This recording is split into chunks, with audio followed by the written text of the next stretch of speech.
¿sí? Psicoanálisis y psiquiatría. La psiquiatría es una disciplina médica, eso lo saben, ¿no? Todos. Que el médico primero se recibe el médico y después se especializa, en este caso en psiquiatría. Ahora, en general las especializaciones médicas son orgánicas, no son mentales.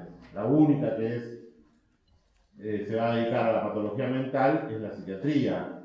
El resto de todas las especializaciones médicas son orgánicas. ¿Se entiende eso? Van a tratar el cuerpo, el organismo, no la mente o lo mental o lo psicológico. Digo esto porque los psiquiatras dentro de la medicina son seres muy particulares, porque son médicos que no se dedican al orgánico. Entonces, dentro de la medicina, no siempre son entendidos, y además tienen que lidiar también con los psicólogos, que no son médicos, pero sí se dedican a la psicología. ¿Se entiende? Entonces, ellos se dedican también al ámbito de la salud mental, siendo médicos, no siendo psicólogos, y no abordando la patología mental como si fuera una enfermedad orgánica, sino abordando la patología mental como enfermedad mental. Después, si bien la psiquiatría como disciplina médica va a indicar, por ejemplo, o va a utilizar la medicación como un recurso terapéutico, eso no significa que no considere la patología como una patología mental. Habiendo ya un problema orgánico, y en todo caso cerebral, tendrá que trabajar un neurólogo, no un psiquiatra. Digo esto para aclarar, ¿no? ¿Se entiende la diferencia? ¿Sí? De lo que sería un problema cerebral, neurológico, orgánico, de lo que es una patología mental, en donde no estamos hablando de causas orgánicas. ¿Sí? Habrá en algún caso alguna causa orgánica que posibilite o desencadene alguna patología mental, pero en términos generales no es así. ¿Sí? Bueno, entonces tenemos la medicina como ciencia, digamos, más amplia, la psiquiatría como especialización, el psicofármaco va a ser el elemento más utilizado por la psiquiatría como recurso terapéutico, y después tenemos la psicología como disciplina también más amplia y general, y el psicoanálisis, que es una de las terapias psicológicas posibles. ¿Sí? El psicoanálisis entonces es un tratamiento psicológico específico. ¿Eso todos lo saben? No es solamente el psicoanálisis que existe como tratamiento psicológico, sino que existen otros. Por ejemplo, está lo que es la psicología cognitiva, conductual, sistémica, gestáltica, transpersonal, humanística, existencial, etc. Son muchas. ¿Sí? La más difundida y la más desarrollada en Argentina es el psicoanálisis. Pero en otros países no es así. En otros países en general el psicoanálisis no existe, y sí existe lo que es la psicología cognitiva conductual, básicamente. ¿Sí? En la mayoría de los países del mundo funciona otro tipo de tratamiento psicológico. Pero bueno, acá en Argentina, en Brasil, en España, en Francia, el psicoanálisis tiene, digamos, más desarrollo. ¿Sí? Bueno, Freud, digamos, es el creador del psicoanálisis. ¿Sí? Freud era neurólogo, Freud. ¿Sí? No era psicólogo, no existía. Freud nace en 1856, así que fíjense, ¿no? Y muere en 1939, con lo cual la creación del psicoanálisis es en el siglo XX, a principios del siglo XX. O sea que todos los textos de Freud hablan de un tipo de terapia que está desarrollando, psicoanalítica, que su gran aporte científico es el descubrimiento del concepto de inconsciente. Lo que viene a traer Freud es que lo inconsciente es aquello de lo cual el sujeto no es consciente y que está determinando la patología o generando síntomas. ¿Sí? Después vamos a pensar el síntoma como la representación o la consecuencia de un conflicto psicológico interno. inconsciente. La consecuencia del síntoma es, entonces, de algo que el sujeto no comprende, o que no elabora, o que no resuelve de manera inconsciente. ¿Me siguen? Digo, el paciente que consulta, o por ejemplo va a un analista, lleva consigo su síntoma. Y más bien viene a decir, o si va al psiquiatra, digamos, lo mismo. Viene a decir, bueno, mire, este es mi síntoma. El síntoma podría ser, bueno, ¿cuál es su síntoma? Bueno, quizás se siente desganado, desmotivado, bueno, síntoma depresivo, pongámosle. ¿Sí? Se siente angustiado, qué sé yo, apesadumbrado, con muchos pensamientos, con mucha autoexigencia, bueno, quizás tiene síntomas de ansiedad, no sé. Y así, digamos, ¿no? O síntomas alucinatorios puede tener, o síntomas delirantes, ¿no?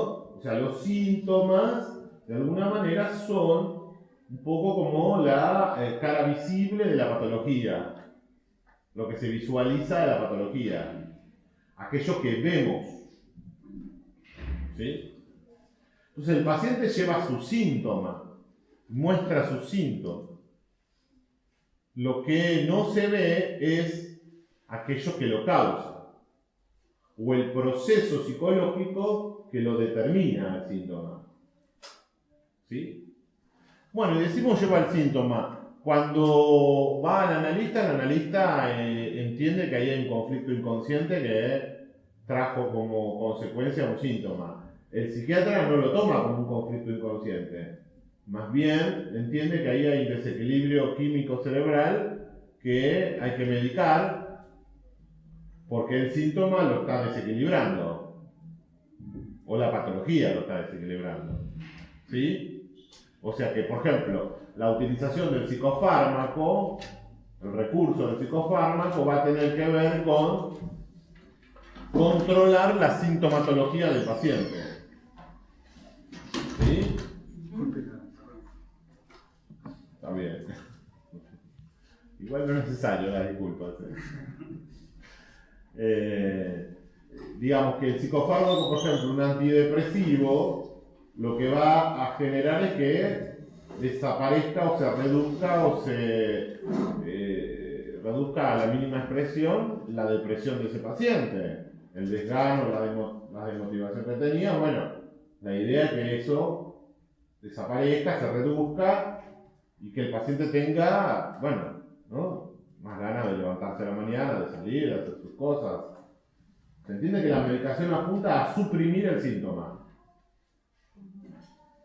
a reequilibrar un desequilibrio biológico, pero no a resolver un conflicto inconsciente. Ahí hablamos de, bueno, de la limitación de la medicación en base a la patología mental, o sea, los límites que tiene la medicación frente a la patología mental. Porque de hecho no es que si yo tengo una depresión y tomo un antidepresivo me voy a curar de la depresión. Lo que voy a hacer es aplacar los síntomas depresivos, ¿sí?, que me están evitando incluso desarrollar actividades sociales, laborales, ¿no? Me están discapacitando. No es que no tengo que tomar medicación. ¿Sí? Si estoy muy deprimido y estoy todo el día, no sé, tirado en la cama, llorando, angustiado, que no quiero vivir, que quiero matarme, no sé qué, supongamos, mi vida no puede seguir así, ¿no? Necesitamos reducir, controlar la sintomatología depresiva, hacer una intervención biológica para cambiar el estado de ánimo del paciente, pero habrá que tratar también esa problemática a nivel de una psicoterapia, como para trabajar aquello inconsciente. ¿Sí? Se entiende, digamos, que por un lado podríamos hacer igual ustedes tienen un cuadro ahí, después estudienlo bien, porque, bueno, entra para el examen, digamos. Todos estos temas entran. Incluso lo que estás diciendo, la mayoría de los casos, el paciente con la medicación del psiquiatra. No es mucho al psicoterapeuta para poder trabajar. Claro, Porque el paciente está más predispuesto, puede pensar, puede conectarse consigo mismo. Claro, ahí tenemos el caso de que a veces a los psicólogos analistas derivan al psiquiatra, al paciente. Claro. Se trabaja en conjunto, ¿sí? Interdisciplinariamente. Sí. O también, si el paciente va al psiquiatra, el psiquiatra, además de darle una medicación, debería indicarle, si es que no está ya el paciente, claro, realizando psicoterapia, que la comience. Porque tendría que explicarle el psiquiatra que la medicación lo va a ayudar, le va a ser útil, le va a mejorar la calidad de vida, pero no le va a resolver la patología. Y eso el psiquiatra debería transmitírselo al paciente. Y debería ser honesto con su disciplina. No digamos, decirle al paciente, bueno, tomate esto y con esto ya vas a estar bien, quédate tranquilo, no pasa nada. Porque eso no es verdad. ¿Sí? Porque para llegar a una situación de desestabilización psíquica es porque algo ha pasado en la vida de esa persona. O decirle, no, la psicoterapia no te sirve, porque los psicólogos... No, tampoco, eso está mal. ¿Sí? Hay algunos médicos que no creen en la psicología. Bueno, no es que hay que creer o no creer. Hay que entender que, digamos, hay que formarse y entender que la vida no es una simple una simple biología o una simple organicidad y que todo se resuelve con medicación. Evidentemente no es así. Si fuera así sería todo mucho más sencillo.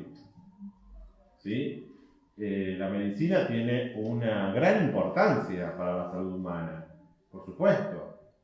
Pero la medicina no resuelve todo, y menos resuelve cuando hay algo que ni siquiera es orgánico. ¿Sí? Entonces, es un aporte que la medicina hace a la salud mental, pero que tiene que saber de sus limitaciones. ¿Sí? Pero, por ejemplo, nosotros decimos, tenemos la psiquiatría.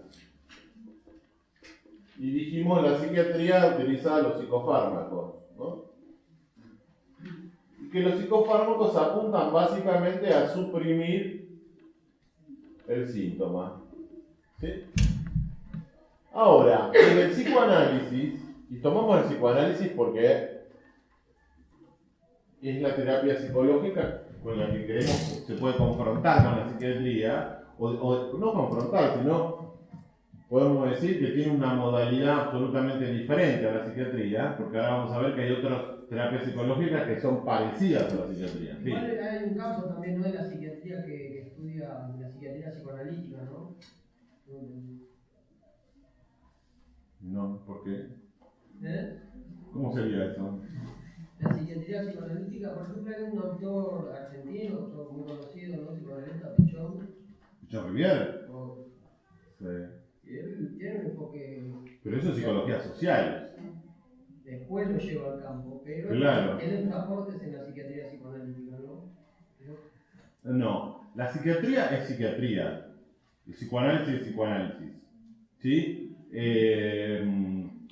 Puede haber psiquiatras que se formen en psicoanálisis, claro, hagan un posgrado de psicoanálisis, vayan a un colegio de psicólogos y hagan un curso de psicoanálisis, ¿sí? No sé, pueden hacer lo que quieran.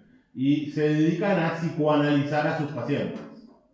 Pero en el mismo momento que empezaron a psicoanalizar a sus pacientes, dejaron de ser psiquiatras. Tienen el título colgado en la pared, pero no están actuando como psiquiatras. Están actuando como psicoanalistas. ¿Se entiende? Sí, sí. Entonces, el doctor fulano de tal, el doctor Enrique Pichón Rivière, psiquiatra, tiene el título que le dio la carrera de medicina, tendrá el título. Pero si ejerce el psicoanálisis, no está actuando como psiquiatra. Está actuando como psicoanalista. Está actuando como psicólogo. ¿Sí? Sin hacer la carrera de psicología.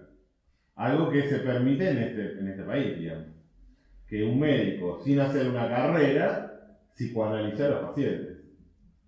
¿Sí? Porque tiene matrícula de médico y puede trabajar como terapeuta. Pero bueno, es algo que sucede, digamos, aquí por la legislación. No lo estoy haciendo como una crítica.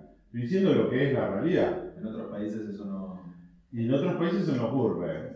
¿Sí? Y igual en otros países pasan cosas peores, como que los psicólogos tienen posibilidad de, o no hay carreras, o no están habilitados para atender pacientes. ¿Sí? Pero el médico, al ser médico y psiquiatra, con un posgrado, con un curso, ya puede trabajar como analista. Y mientras que el psicólogo puede hacer un curso de psicofármacos, pero no puede medicar a los pacientes, porque no es médico. No puede actuar médicamente sin ser médico. En vez, el médico puede actuar psicológicamente o psicoanalíticamente sin ser psicólogo. Esa es la realidad. ¿Sí? De hecho, hay algunos psiquiatras que estudian psicología cognitiva conductual y trabajan brindando terapia, ¿no? Terapia para desensibilización de los pacientes, terapias cognitivas o conductuales de diferente orden que existen hoy en día, que son parecidas a la psiquiatría, porque apuntan a resolver el síntoma y a suprimir el síntoma sin trabajar con el conflicto inconsciente. ¿Sí? En vez del psicoanálisis, del síntoma lo que le interesa es el sentido.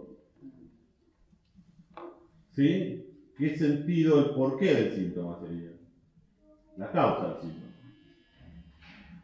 Esa es la gran diferencia entre ir a hacer análisis y tomar medicación y ir al psiquiatra. Uno controla el síntoma, lo suprime y busca que cambie la realidad que tiene ese paciente de manera mucho más inmediata. Y el otro se trata de buscar, digamos, de qué se trata. ¿De qué se trata el síntoma? ¿Cuál es la problemática? ¿Cuál es la conflictiva inconsciente?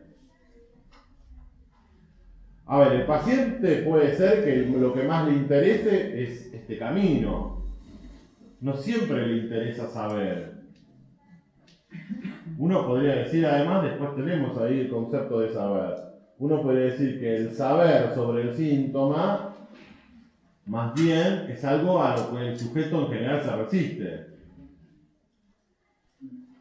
Digo, más que yo saber qué me pasa, por qué me pasa y cómo he llegado, claro, cómo he llegado a esta situación, lo que quisiera es que no me pase lo que me pasa. Lo otro es un trabajo. Claro, que implica también angustia. Por ejemplo, alguien hace terapia y a veces puede salir peor de una sesión que mejor. Sin embargo, si toma medicación y se siente peor que antes, lo que va a pedir es que le cambien la medicación. Porque la medicación no le puede hacer peor que lo que está el paciente. Sin embargo, una sesión en donde se trabaja algo en lo que el sujeto viene reprimiendo, negando, ¿sí? Y eso generó el síntoma, ese mismo procedimiento generó el síntoma, que salga de una sesión conflictuado, pensando, angustiado, replanteándose cosas, implica que esa sesión parece que le hizo mal, pero en realidad le está haciendo bien porque está trabajando algo que tiene que ver con la causa y no con la supresión del síntoma. ¿Se entiende? Entonces, por eso decíamos igual que los pacientes pueden ir, ¿no?, basculando, podemos decir, entre una ciencia o una disciplina y la otra. ¿Sí? O sea que no es necesario, podemos decir, recomendar un solo procedimiento. A veces es necesario que haya una medicación para que haya una mayor estabilización del paciente, pero que también haya una psicoterapia o un tratamiento analítico para trabajar cosas que no son en la línea de la superficialidad del síntoma. ¿Se entiende? Sino que tiene que ver con lo inconsciente que está por fuera de lo visible. Si es inconsciente no se ve. Por lo tanto parece que no existiera. ¿No? Alguien puede decir, bueno, lo que no se ve no existe. Sin embargo, eso que el sujeto no ve no significa que no exista o que no lo pueda ver. El tema es que para poder verlo hay que Entrar. poder encontrarlo. Claro, cuando alguien dice, no, yo esto no lo veo, para mí no existe. Y después se encuentra, cuando empieza a ver otras cosas y dice, ahora veo otra cosa, ¿no? Decimos esto para el tema del saber, porque siempre hay un saber no sabido. Siempre, ¿no? Hay un saber no sabido. Porque dijimos hay un sujeto, vamos a hacer, esto no sé si se entiende, una S de sujeto, ¿no? No es un signo peso. Una S de sujeto barrado, dividido, ¿sí? Entre lo que es inconsciente y consciente, la abreviatura, ¿sí? Cuando tenemos un sujeto, podemos ir psicológico, un ser humano, estamos hablando, ¿no? Tenemos a alguien que está dividido en dos planos, en un plano consciente y en un plano inconsciente. Su aparato psíquico funciona de esa manera. No es consciente de todos sus procesos psicológicos o anímicos. Por lo tanto, hay niveles inconscientes y niveles conscientes de subjetividad. ¿Sí? ¿Me siguen esa idea? Entonces, la causa del síntoma es inconsciente. La causa. ¿Sí? El síntoma es consciente. ¿Claro? ¿De qué soy consciente? Del síntoma. ¿De qué soy inconsciente? De la causa. ¿Sí esa idea? Con una buena terapia uno llega a la causa. A Claro. ser consciente de la causa. Claro, lo importante es que el sujeto pueda ser consciente De la causa. lo inconsciente, claro. Sí. Ahora, es ese saber no sabido conscientemente. ¿Sí? El saber sobre la causa es un saber no sabido, por lo tanto es un saber inconsciente. Pero es un saber subjetivo. Cuando yo digo que no sé, lo digo desde lo consciente. ¿Sí? Supongamos que empieza una sesión y mi analista me pregunta, ¿y usted por qué cree que le sucede eso que dice que le sucede? Yo digo, no sé. ¿No? ¿Quién habla ahí? El sujeto consciente. Entonces el analista le puede preguntar a ese paciente, bueno, y a ver qué se le ocurre, a ver, piense, asocie, pensemos. Y bueno, capaz que puede ser por tal cosa, ya me doy cuenta, esto que me pasa por ahí tiene que ver con esto otro. Entonces ahí está siendo consciente de algo que, digamos, está diciendo que ahora sabe algo que recién decía que no sabía. Entonces el no sé, ¿sí? Es consciente, pero el saber es inconsciente. ¿Me siguen? Más o menos. A ver si lo digo de nuevo porque no quedó claro. Cuando yo dije que no sé, no era verdad. En otro plano sé. ¿Sí? Tampoco es mentira cuando digo que no sé. ¿Sí? Pero no es totalmente cierto. Porque digo no sé desde lo consciente. Ahora, cuando empiezo a pensar sobre lo que me pasa, descubro tal cosa. Entonces la sabía. ¿Y cómo es que dije que no sé? Porque era inconsciente. ¿Se entiende? Entonces, el no sé, no saber, es una respuesta que viene desde lo consciente, de la negación que lo consciente tiene sobre lo inconsciente. ¿Sí? La negación de lo consciente sobre lo inconsciente. O sea que el sujeto cuando descubre su propio saber inconsciente, descubre un saber que sabía. Nadie le informó algo distinto. ¿Sí? No sé si queda claro, pero es un poco confuso. A ver.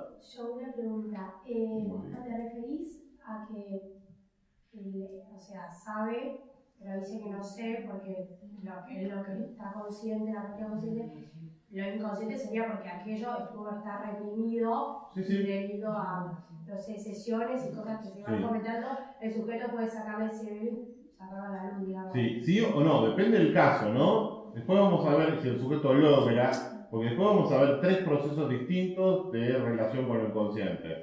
En la neurosis va a ser la represión de lo inconsciente, en la psicosis va a ser la forclusión de lo inconsciente y en la perversión va a ser la renegación. En la perversión y en la psicosis no va a haber una vuelta de lo inconsciente. No, pero yo digo en este caso que explicaste así como... Sí, en la Voy a neurosis darles datos. el sujeto, digamos, claro, reprime. Sí. En realidad vamos a decirlo así, por ahí es un poco más complejo que eso. En la primera etapa de la vida del ser humano, todos los procesos psicológicos son inconscientes. Si ustedes observan un bebé, por ejemplo, verán que no es consciente de ni quién es, ni del otro, ni de la realidad en la que vive, ni del tiempo, de nada es consciente. No hay registro consciente. Es un puro inconsciente como sujeto. Todos los procesos psicológicos rudimentarios que pueden estar desarrollándose son inconscientes. Entonces, ese es un inconsciente. Ese inconsciente no es reprimido. O sea que hay 2 inconscientes. ¿Sí? Cuando digo hay 2 inconscientes no me estoy refiriendo a nadie en particular, ¿no? 2 inconscientes significa que es un inconsciente estructural, ¿sí? Que tiene que ver con la prehistoria del sujeto. Cuando decimos la prehistoria es que, ¿cuándo empieza alguien a ser sujeto consciente de la realidad? Mucho tiempo después que nació. O sea, su historia comienza mucho después que nació. Y si su historia empezó mucho después que nació es porque hay una prehistoria, ¿sí? Que no recuerdo, de la cual soy inconsciente. ¿Me siguen? ¿Sí? Hay una prehistoria. ¿Vieron cuando alguien dice desde que tengo uso de razón? Bueno, esa frase ¿a qué alude? Al comienzo de la etapa consciente, a la posibilidad de memorizar algo, de la memoria. Pero hay todo un tiempo en el cual el sujeto no va a poder recordar porque no hubo registro de lo consciente. El recuerdo es cuando hay registro de lo consciente. Solo puedo recordar lo que puedo olvidar, digamos, podemos decir. ¿Sí? Sí. ¿Y la prehistoria referente al bebé? ¿Está hablando usted? No. No entendí la prehistoria. ¿Un bebé? La prehistoria es antes de la Una historia. pregunta media tonta, disculpe. No. Está bien, la prehistoria es antes de la historia. La historia comienza cuando el sujeto registra que es sujeto y que está en una realidad y es consciente de ella. Ahí comienza su historia. Porque yo hasta dónde puedo volver con la memoria. ¿Hasta dónde puedo volver? ¿Hasta dónde recuerdo? Desde cuando soy consciente. Claro. El recuerdo llega solamente cuando hay conciencia. De los actos, la experiencia. Claro, cuando el sujeto es consciente. Pero, discúlpame, ¿qué pasa entonces Si no hiciste nada malo. desde el lado de la sexualidad? Sí. ¿No? De las zonas erógenas y demás. Sí. Ahí hay una historia. O sea, la madre erogeniza al nene y... No, es la prehistoria inconsciente. inconsciente. Sí. ¿Le dio parámetro de edad? Sí, bueno, en los primeros años de vida, ahí se determina, digamos, cuando el sujeto empieza a establecerse en el lenguaje, cuando empieza la palabra, cuando empieza el registro consciente, digamos, ¿no? O sea, un niño, al cabo de 1 año, de 2 años, ya está, digamos, registrando la realidad en la que vive, empieza a ser consciente de esa realidad. ¿Sí? O sea que, pero hay toda una etapa que va a ser inconsciente porque no hay registro del sujeto, no hay sujeto consciente. Entonces esa etapa, podemos decir, es una etapa previa a la conciencia. Y eso es la etapa de lo inconsciente, estructural. A diferencia de lo inconsciente reprimido. A partir de ahora que soy consciente de esto, todo aquello que no me gusta lo reprimo y lo hago inconsciente. ¿Sí? Entonces, el inconsciente reprimido es aquello que yo reprimo luego de vivirlo conscientemente. Ahora, no recuerdo la represión. ¿Sí? Lo que sí aparece una escena que yo puedo olvidar como escena traumática, como algo que no quiero saber y que me angustia en la vida consciente, y por lo tanto, como me genera angustia y dolor, lo aparto de lo consciente, de la conciencia, lo aparto. No quiero saber de eso. ¿Sí? No quiero saber. Entonces, no quiero saber de eso. Y ir a una sesión de análisis a saber es un problema. ¿Sí? Si yo digo que generé síntoma para no saber, porque el síntoma es una consecuencia de lo que yo no quiero saber. Es una reproducción de lo que no sé. ¿Sí? ¿No? Por ejemplo, viví una escena que es incompatible con mi vida. De eso no quiero saber. Queda reprimida. Eso se repite en los síntomas. Después tengo síntomas que se remiten a esa escena reprimida. ¿Pero ya pasa a ser traumático? Sí, claro, bueno. A ver, lo consciente como aparato lo considera posiblemente traumático, por lo tanto lo reprime. ¿Sí? Uno podríamos decir, cada sujeto reprime aquello que parece que lo desestabiliza, o le es angustiante o le es desestabilizante. ¿Sí? Y eso sería así lo traumático. ¿Sí? Desde el momento que consideramos que eso es peligroso, eso es traumático. ¿Se entiende? ¿O no? Más o menos.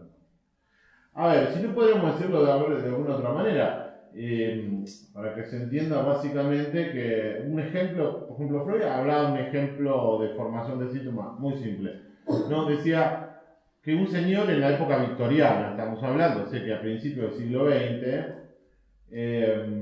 donde había, bueno, como mucha represión social en relación a la sexualidad, por ejemplo, que lo vino a ver un paciente que tenía como síntomas agorafóbicos, o por lo menos síntomas en donde le costaba mucho, se angustiaba mucho. Agorafobia significa fobia a los espacios abiertos, ¿sí?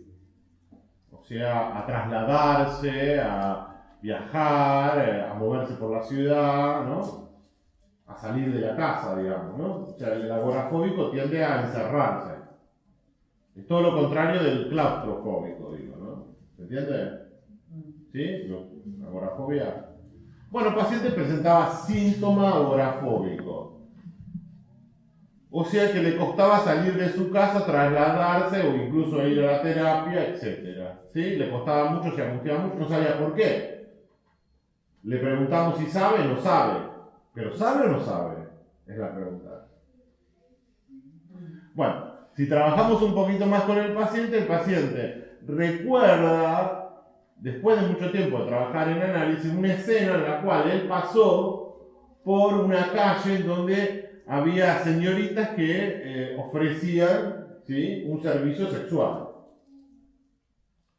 Esa escena la olvidó y luego desarrolló agorafobia. ¿Se entiende? El síntoma lo protege de la escena en la cual puede ser traumática en la vida de ese sujeto. Para no acceder a algo que sexualmente le puede atraer, pero socialmente repudiable, para no entrar en ese conflicto, el sujeto desarrolla síntomas. El síntoma es una defensa frente a una escena que el sujeto no quiere saber. ¿Sí? En donde hay un conflicto en su sexualidad, hay un conflicto que no puede resolver y lo traslada al síntoma. Ahora, el síntoma lo protege al sujeto de esa escena. Por eso el sujeto no quiere saber del síntoma y desarticularlo, porque el síntoma también lo salva. Por eso no termina funcionando nunca bien tampoco la medicación. Porque más allá de que se controle el síntoma, supongamos que este paciente ahora puede empezar a salir más por la calle. Pero en algún momento va a retornar ese síntoma, porque ese síntoma es una defensa. ¿Se entiende más o menos? O sea, el por qué. Entonces, en un momento soy consciente de esa escena que se me torna contradictoria con mis valores, pero la cual quizás tengo deseo, porque si hay conflicto, es que hay dos tendencias que se oponen. Si no, no hay conflicto. Si ese sujeto le parece repudiable tener,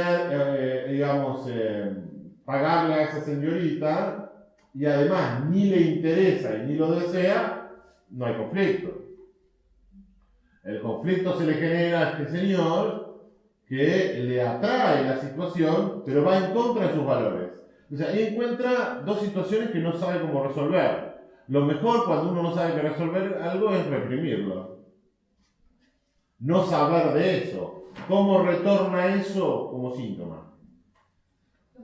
Y cuando una persona pasa por una situación traumática y traslada, no se acuerda de la situación, Sí. pero le causa fobia, por ejemplo. Y eso estamos diciendo. Sí, pero.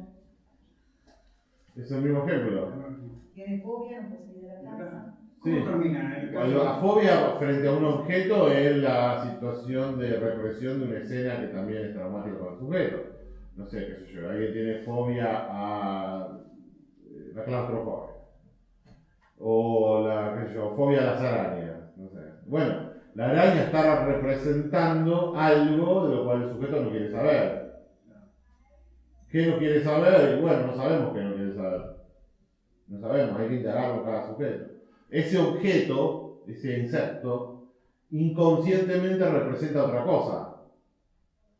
Porque no es el objeto en sí mismo, es lo que representa, y evidentemente el sujeto tuvo una escena en la cual está anudada ese objeto insecto.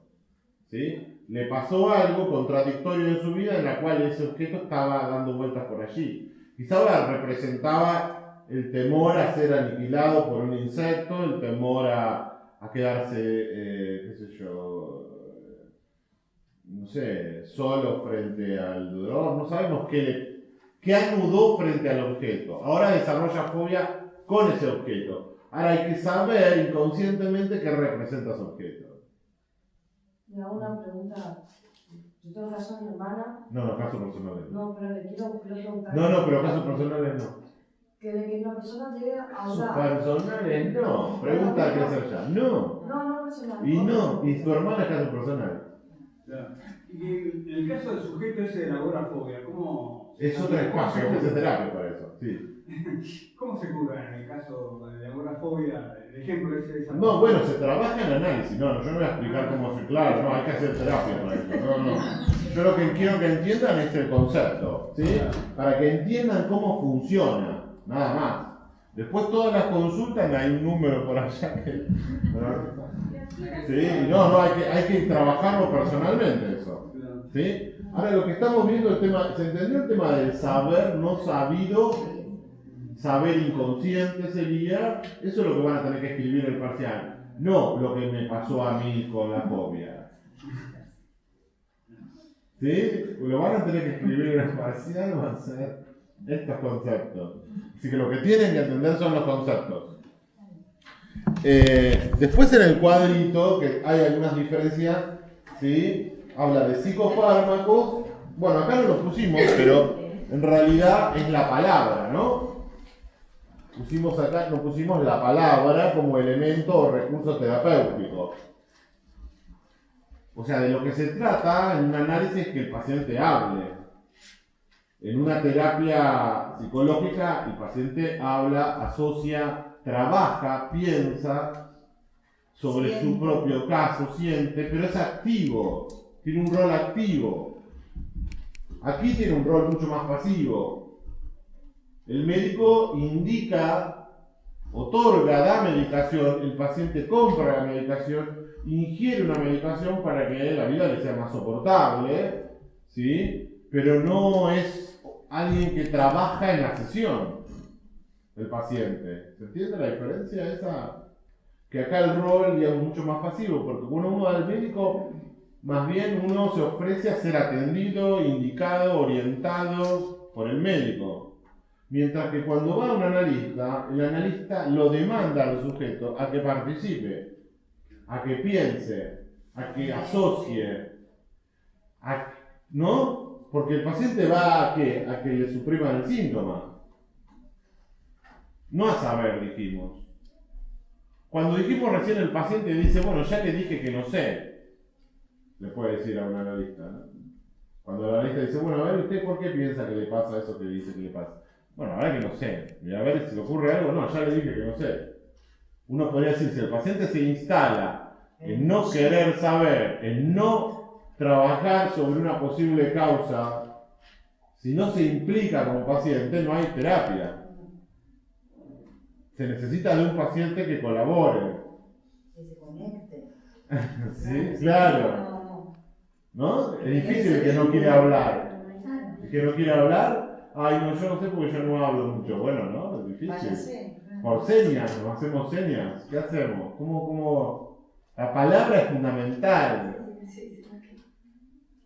La palabra es fundamental. ¿Sí? Si no hay palabra en una sesión, en un análisis, no hay trabajo posible. Mientras que aquí la palabra no es importante. Por eso decimos la clínica de la mirada, porque acá no se trata de escuchar nada de lo que el paciente diga, sino más bien de observar, ¿sí? qué patología, de diagnosticar y de indicar un psicofármaco. ¿Se entiende? El médico tiene que ver, no escuchar lo inconsciente. Porque el analista, ¿a qué se dedica? Cuando el paciente habla, trata de escuchar lo inconsciente que se juega en el discurso que el paciente tiene. Cuando uno habla, dice mucho más de lo que dice, ¿sí? O por lo menos de lo que cree que dice. Si el otro me dice, vos acabás de decir tal cosa, ¿te escuchaste? Yo puedo llegar a decir, ¿yo dije eso? ¿No? Entonces, si yo puedo decir, yo dije eso, significa que no me escucho. Que hablo sin escucharme. ¿Se entiende? Por eso necesito al otro, que el otro pueda escuchar lo que digo. Porque yo no escucho. Yo soy sordo. ¿Sí? Y digo más de lo que creo que digo, entonces. Hay mucho más. Incluso hay algunas personas que aunque se les marque algo del discurso, dicen, no, yo nunca dije eso. No, eso no. Vos escuchaste mal. Yo no lo dije. No quise decir eso. Sí, también. Bueno, o tuve un acto fallido, o un lapsus. Bueno, me equivoqué, sería. Pero eso no significa nada, ¿no? Sí, claro que significa, mucho significa, ¿no? Sin embargo, el sujeto tiende a no saber lo que dice, a no escuchar lo que dice, y en lo posible a no entender nada de lo que dice, sino más bien lo que quiere sí configurar como sentido. Porque si se entera de algo de lo que dice, o se escucha un poco más, se va a encontrar con sinsentido y contradicciones.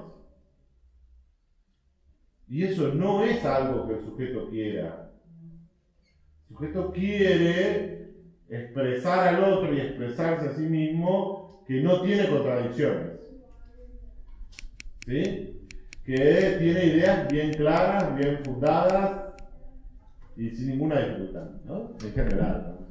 Bueno, vamos al cuadro que sea. El saber, además, está del lado del médico, ¿no? Del lado del otro, podríamos decir acá. Esto es importante. También. Cuando vamos al médico, el que sabe es el médico, uno no sabe nada. Y es el médico el que dice, bueno, usted tiene tal cosa, le pasa tal otra, haga tal otra, ¿no? Sin embargo, cuando se va al analista, el saber está en el sujeto. Porque el analista se posiciona en un lugar de no saber. ¿Qué le dice al sujeto? Bueno, a ver, usted hable, que usted es el que sabe acá. Y el paciente dice, no, yo no sé. Bueno, pensemos, a ver qué se le ocurre. hable un poco más. Significa que el analista más bien no le da respuestas al sujeto, más bien le hace preguntas. Mientras que el médico da respuestas. ¿Se entiende la diferencia entre preguntar y responder? Uno como paciente va al médico y lo que quiere es que el médico responda, no que me haga preguntas. ¿Sí? Si yo le digo, bueno, mire, me duele acá, no es que el médico diga, bueno, a ver qué le parece. No, la pregunta, él tendrá que investigar y ver, a ver. Puede preguntar un poco, bueno, comió algo, no sé qué, pero hará análisis. Bueno, el que sabe es el otro. Yo no puedo investigar mi propio organismo, pero sí puedo trabajar con mi propio psiquismo. Entonces la pregunta del analista, ¿y a usted qué se le ocurre? Es una pregunta que apunta a que el sujeto se piense a sí mismo, se investigue a sí mismo, se trate de entender de otra manera a sí mismo. Porque el otro no tiene una respuesta frente a lo psicológico. Mientras que el otro puede tener una respuesta frente al orgánico. Y a veces no la tiene tampoco. Una persona con una enfermedad y la medicina no puede hacer nada. O sea que a veces el otro no tiene ni siquiera la respuesta médica para la enfermedad orgánica. ¿Sí? No hay respuesta. Y acá nunca hay respuesta, para que el sujeto construya su propia respuesta también, ¿no? Porque de hecho lo que va a demandar siempre uno es el saber del otro. En general es que el otro que sabe me transmita lo que sabe para ver qué hago yo con ese saber y cómo más o menos resuelvo algo de mi vida. Bueno, lo importante no es lo que sabe el otro. Eso es lo que estamos diciendo. Lo importante es lo que el sujeto sabe. Y que no sabe que sabe, digamos, ¿no? Vamos a empezar por ahí. Cuando empieza un análisis, empieza a darse cuenta que sabe, aunque todavía no sepa, pero por lo menos sabe que está involucrado, que tiene que ver y que puede saber. ¿Sí? ¿Se entiende entonces el tema del saber? Volvemos a lo mismo. Saber, bueno, del lado del otro. ¿Sí? Es más, para el paciente es mucho más cómodo el saber del otro y no el propio saber, porque el saber propio, dijimos, está reprimido y por lo tanto hay resistencia al saber. Así que lo que uno menos quiere saber es aquello que nunca quiso saber. ¿Por qué voy a querer saber algo que me ocupé bastante de no saber? ¿Sí? Estamos hablando de la escena del sujeto reprime. Sin embargo, apela a un saber que el otro puede saber qué hacer frente a eso. Pensemos que al comienzo de la vida el que sabe es el otro, digamos, ¿no? O sea, la madre es la que sabe qué hacer con el bebé no sabe qué hacer. ¿Sí? Es más, se moriría si el otro no sabe qué hacer. ¿No? El otro tiene que saber qué hacer con la vida. Tiene que saber cómo cuidar, cómo contener, cómo nutrir, cómo hablar, cómo instalar el lenguaje humano. Tiene que saber. El otro tiene que saber. Y esa podemos decir, situación puede hacer que el sujeto la prorrogue durante toda su vida, esperando que siempre haya un gran otro que sepa qué hacer conmigo. Sería. ¿Se entiende? Bueno, como si hubiera una gran madre que como nos supo cuidar y nos ayudó a sobrevivir, hubiera algún otro que también pudiera hacer lo mismo. ¿Sí? Bueno, no sabemos si hay otro. Es una pregunta, ¿no? Habrá algunos que dicen que sí, otros que no. Bueno, vamos a diagnóstico fenomenológico versus diagnóstico estructural. Estamos viendo el cuadrito, ¿no? Esto un poco lo habíamos dicho antes. Diagnóstico fenomenológico es, la psiquiatría hace diagnóstico en base al DSM-4 o DSM-5. No sé si lo conocen algunos. No. Bueno, se escribe DSM. Disorder Statistic Mental. Es un manual de psiquiatría de la Asociación de Psiquiatría Americana. Por eso está en inglés. Disorder Statistic Mental. Se utiliza la versión número 4 o la versión número 5. ¿Sí? La última es la número 5, que es la que salió últimamente. Y en ese manual están todos los trastornos que habrán escuchado alguna vez. ¿Sí? En el DSM está los diagnósticos que utilizan la palabra trastorno. Trastorno de personalidad, trastorno obsesivo-compulsivo, trastorno de ansiedad, qué sé yo, trastorno de depresivo, de ansiedad, fóbico, trastorno bipolar. Están casi todos. Cierto, Todos y más. claro. Entonces, la psiquiatría utiliza la palabra trastorno en general para hacer diagnósticos, pero el diagnóstico es fenomenológico. ¿Qué significa que es fenomenológico? Que apunta a lo observable. ¿Qué es lo observable? El síntoma. Entonces, la psiquiatría diagnostica en base a lo observable, al síntoma. Aquello que se puede ver, la ansiedad, la depresión, aquello que el paciente puede mostrar. No sobre cómo funciona lo inconsciente de manera interna. Por lo tanto, son muchos los diagnósticos que tiene el DSM. No es sobre la estructura del síntoma, cómo está estructurado, ¿sí? O cómo es la estructura que está por debajo del síntoma, que genera ese síntoma, sino es aquello que se puede ver del síntoma.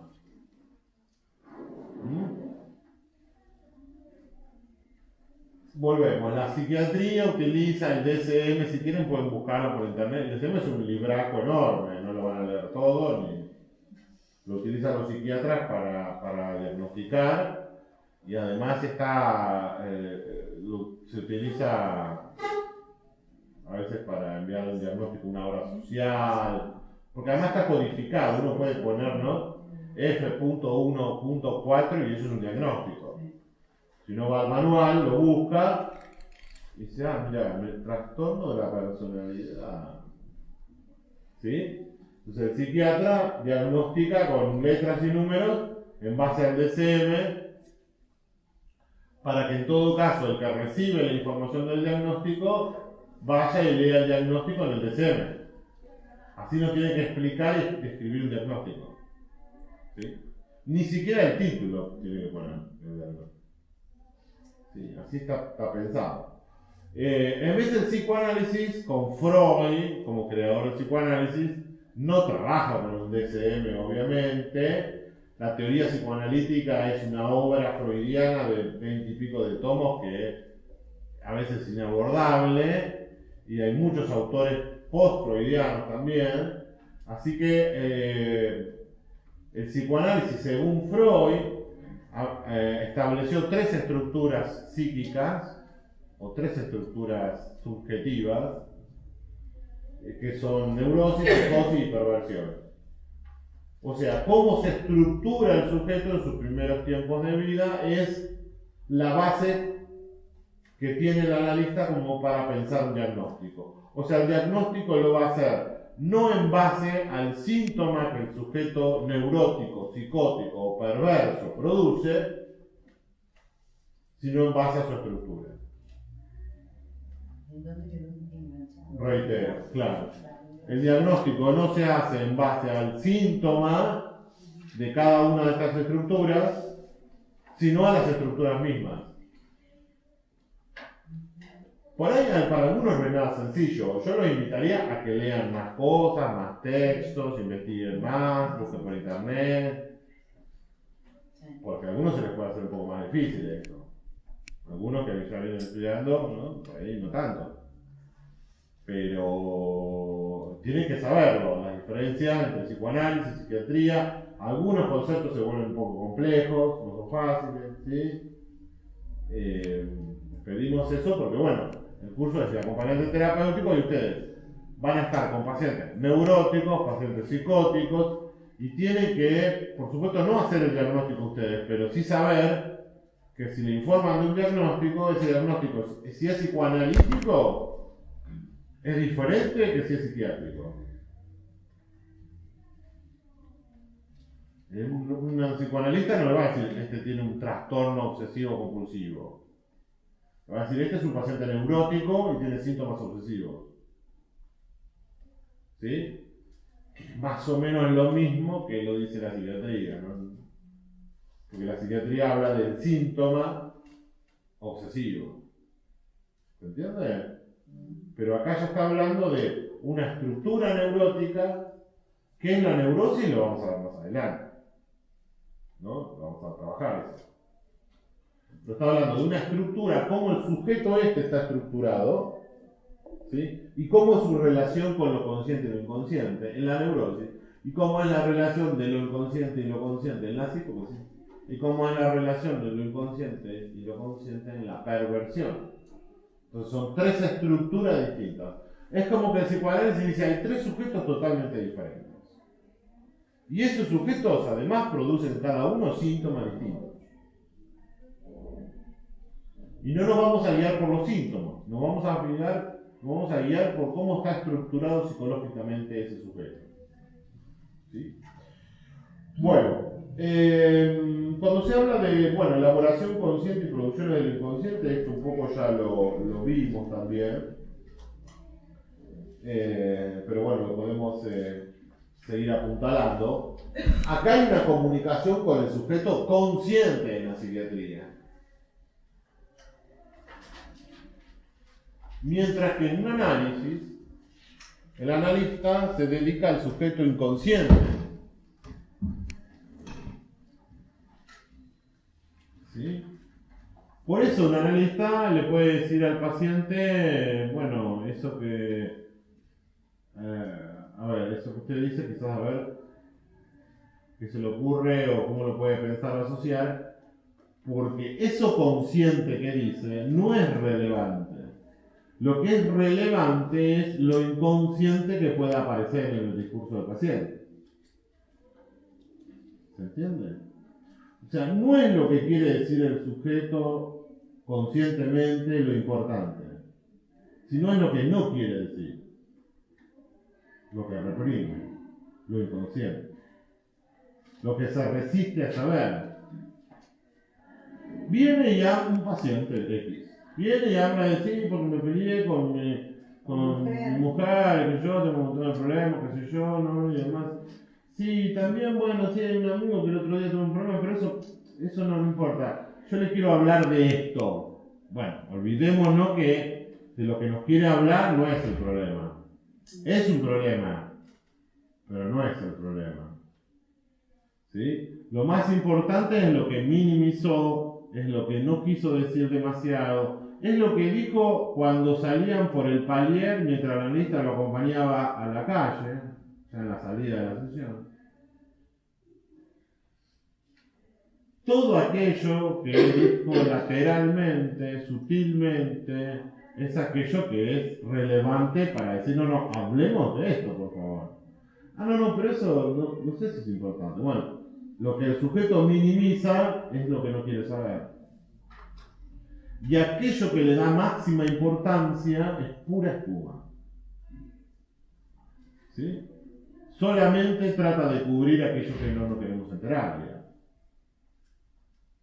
Así que por eso digo, eso es importante porque es una lógica de trabajo totalmente diferente a ir a un psiquiatra, digamos, ¿no? O a ir al abogado, al contador, a cualquier otro, ¿no? Si uno le plantea una cosa y dice, no, eso que usted plantea no es importante, ¿cómo que no? ¿Para qué lo vengo a ver por esto?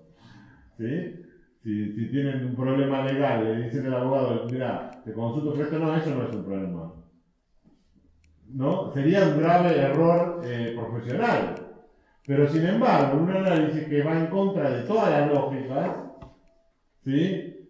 Entiende el procedimiento psíquico humano, que es el de no saber. Por lo tanto, de lo que el sujeto quiere hablar es aquello que quiere de alguna manera poner como pantalla, y de lo que no quiere hablar es aquello que minimiza y es aquello que, bueno, oculta, ¿no? Reprime, etc. Bueno, no tenemos mucho más tiempo para ver todo, pero bueno, alguna otra más, por ejemplo, síntoma observable, síntoma interpretable, ¿eso se entendió? Síntoma observable para la psiquiatría, síntoma interpretable para el psicoanálisis. O causa química, causa inconsciente. Para la psiquiatría, la medicina, la causa es inconsciente. Perdón, la causa es química. Para la psiquiatría, digo, la causa es química. Para el psicoanálisis, la causa es inconsciente. Digo, alguien puede ir al médico, al psiquiatra, y decirle, mire, estoy desganado, desmotivado, sin ganas de ir a trabajar, de estudiar, ¿no? El médico le puede hacer un análisis, estudio, puede hacer preguntas, etc. Y dice, bueno, mire, le vamos a dar un antidepresivo porque usted tiene baja la serotonina. Ah, era eso el problema. Bueno, uno puede pensar que la causa es química y quedarse con eso, tomar el antidepresivo y sentirse mejor, o pensar que yo estoy involucrado en la baja de la serotonina también, que yo tengo que ver como sujeto con eso, que puedo sentirme mejor tomando medicación, pero que en realidad luego voy a volver a caer en una situación de desmotivación, porque hay algo en lo que yo estoy angustiado, lo que no quiero saber. Hay algo que me angustia, hay algo que me quita las ganas de vivir, hay algo que estoy cansado. ¿Se entiende? Estoy diciendo en términos psicológicos. Entonces, de eso tengo que ver, eso tengo que trabajar. Con eso me tengo que meter, porque si no me meto con eso, ¿sí? Creo que la serotonina me bajó de casualidad. Y claro, si uno le baja la serotonina, o la dopamina, o la adrenalina, o lo que fuera, y no tiene, digamos, ciertas sustancias que son indispensables para conectarse psicológicamente con la realidad, si uno no tiene esa sustancia, uno se desploma como sujeto. Pero uno también produce cambios químicos. Si uno se entera de una buena noticia, genera sustancias cerebrales. Si uno se entera de una mala noticia, genera otras. O detiene el proceso de sustancias placenteras. O las activa si la noticia es positiva. ¿No? Dice, te ganaste la lotería, empezás a saltar de alegría. Uno podría decir, bueno, activó el sujeto un montón de sustancias cerebrales. Y eso no lo hizo una intervención biológica. O sea que su biología cambió en base a un hecho psicológico. De la misma manera que cambia la biología frente a hechos psicológicos negativos. Bueno, ahí está el punto. ¿Sí? Bueno, lean igual todo el capítulo, ¿no? Hoy dejamos acá.